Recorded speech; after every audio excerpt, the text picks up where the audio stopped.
The best way to do an investigation, the sheriff will tell you this, I'll tell you this, is that you don't go in with assumptions. He's not going to make assumptions, as you just said. I'm not going to make assumptions. We're going in there following the facts. The facts will always lead you to your conclusion. A warning: if there are children in the room, the content here may be disturbing. This is Alex's view. This recording was taken at 9:32, February 14th, 2018. Alex, are you okay with me recording this? Yes, I am okay with you recording this. Okay. I personally have rallied for, gun rights and less control, not necessarily less control, but this experience has definitely changed my viewpoints. I wanted to be a junior NRA member. I wanted to learn how to hunt. I was always fascinated by guns as a young girl, but this experience was so traumatizing to the point where now I can't even fathom the idea of a gun in my house or on my bodice. We must remain focused solely on truth and fact. It's very easy to assume. Some students telling me they thought this was a drill, that there had been a fire alarm earlier in the day, and that they had been told a few weeks ago that there would be an active shooter drill, but never did they imagine it would turn out to be the real thing. She said, I don't know if this is real or fake, because we had rumors going around the school that the police would do a fake code red with fake fake guns, not actual, but sounding real. And I thought at the beginning that this was it was all a drill. It was just a drill. So basically we went over a code red, which is gun on campus. We went over that about a month ago, and there was rumors going around the school that there would be a fake shooting to see how the students would prepare for it and stuff like that. So when we first heard the 2 gunshots, nobody did anything because we thought that was a drill, Yeah. And the drill went off, and we all thought it was a fire drill. So we started getting out, and then I heard some shots, and everybody started running. We just hid in the JRTC room, and we were all pretty scared, but it was a really scary situation. We didn't really know what was going on. I thought it was a drill at first, but they could be practicing a code red. They talked about doing this. They even talked about police coming on and, shooting blanks, to see what would happen, and I said, it's kind of weird. A warning: if there are children in the room, the content here may be disturbing. In all honesty, it was more shock than anything. We thought this was a drill initially because we had been having rumors that there was going to be a code red drill for a while. It was absolutely horrifying, but we actually thought it was a drill initially because we had been hearing about having a possible code red drill. Honestly, most of the time I thought it was a drill because we had heard things said that we were possibly going to have a code red drill, which is an active shooter drill. We actually thought this was a drill at first, and an extremely realistic one at that. And I, in part, thought that because of the extremely well-executed response of the janitor and everybody else. We really thought this was a drill throughout much of it, surprisingly, because teachers and students had been talking about having a possible code red drill, which is an active shooter drill, for quite some time, and that's what we thought this was. A warning: if there are children in the room, the content here may be disturbing. Nikolas, I think we spell his name Nikolas, Cruz, was the killer. He is in custody, and we've already began to dissect his websites and the things that social media that he was on, and some of the things that have come to mind are very, very disturbing. Every day we're learning something more and more about the killer. That we've had approximately 20 calls for service over the last few years regarding the killer. I'm sure it talked about the psyche of the killer, but my hypothesis would be it would be more the killer. We want to try and find out why this killer did what he did, and that at the end of the day, make no mistake about it, America, the only one to blame for this incident is the killer himself. Nikolas Cruz on February 14th, on Valentine's Day, went to Marjorie Stoneman Douglas High School in Parkland, Florida, armed with an assault rifle and with ammunition. Over the next several minutes, he murdered 17 students and faculty members and wounded over a dozen more. I want to be clear to the court and to the state. This office and this defendant is prepared today and every day thereafter to plead guilty to 34 consecutive life sentences. We are prepared to do it today. clear. Well, we're making it really clear right now. Okay, Again, that's not what we're here for. Let's move on.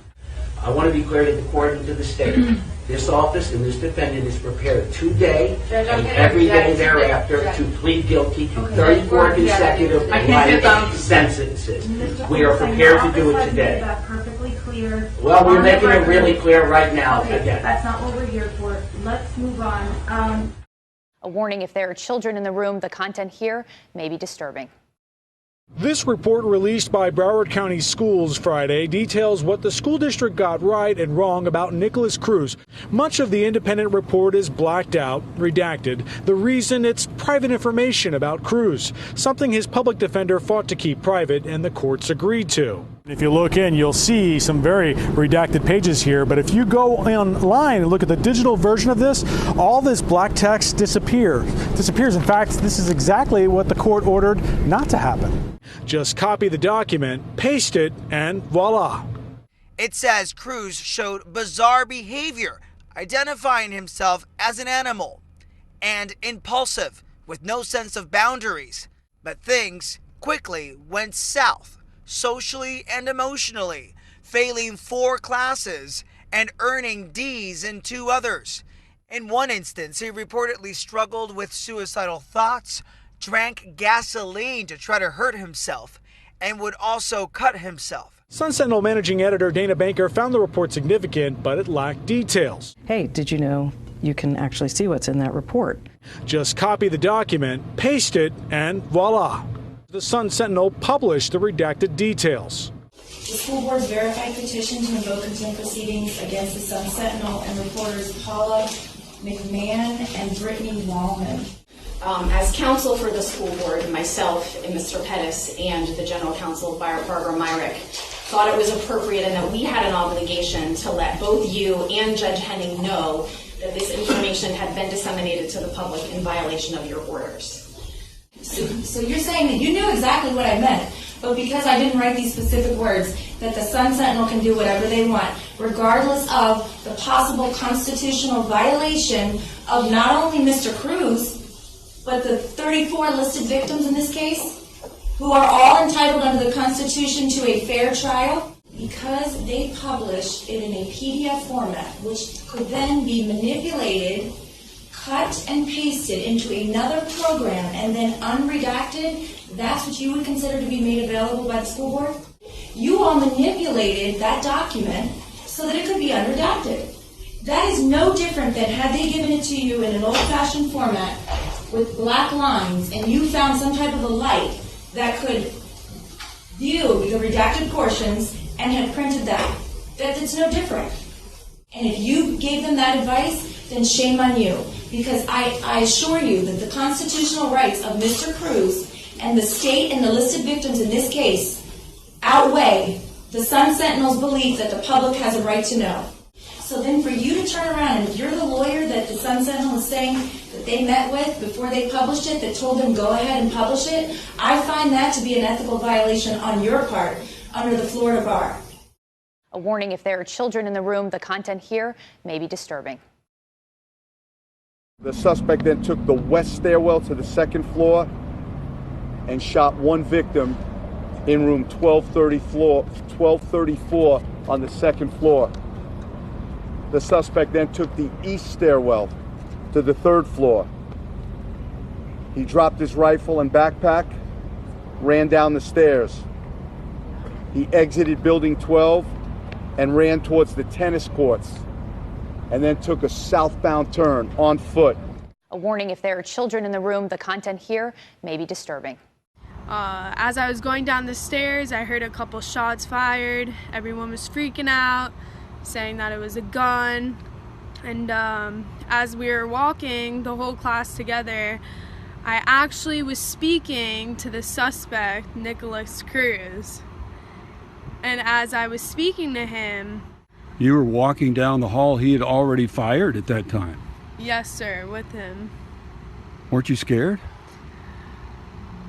In the moment I wasn't, because there was obviously definitely another shooter involved, but... Oh, you think he was not the only one? No, definitely not. Why do you say that? because when shots were fired, I saw him after the fact.